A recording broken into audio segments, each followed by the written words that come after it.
Hello guys, আমি Dona and again welcome back to my mini blog.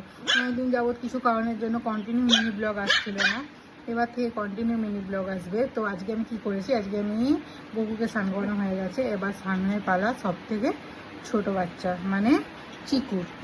তো চিকু কী করছে দেখবে, যেহেতু গকু থাকে ঘরে, তো চিকুকে সেরকমভাবে ছাড়তে পারি না, কারণ ও এখনও অ্যাডজাস্ট করতে পারেনি। তাই চিকুকে কী করছে দাঁড়া দেখায়। আর এই যে চিকু, আর এই যে চিকুর হচ্ছে, এটা হচ্ছে ড্রাই বাথ, এটা হচ্ছে ন্যাচারাল রেমেডিজের ফ্রেশ মি আপ।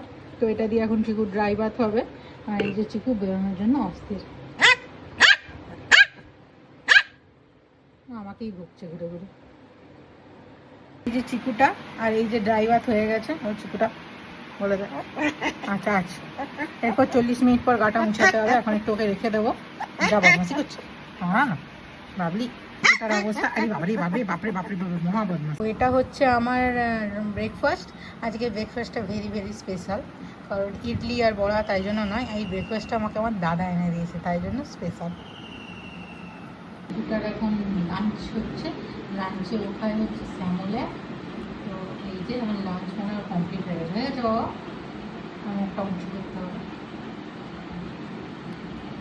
এখনো শেষ হয়নি লাঞ্চ, বুঝছে। আর ওকে এখন একটা পুতুল দিয়েছিলাম, যার অবস্থা খুব খারাপ করছে, মানে বোঝাই যাচ্ছে ছিঁড়ে কামড়ে একটা, কোনো ভালো ছিল না এটা। এই যে গোকুর অবস্থাটা দেখো, এত পুতুল আছে, হবে না, ওই পুতুলটাই ওর লাগবে। এই যে গোকু নিবি ওটা পুতুলটা, দেখো কারণ হিংসামি, দেখো হিংসামি পাবলিক এটা।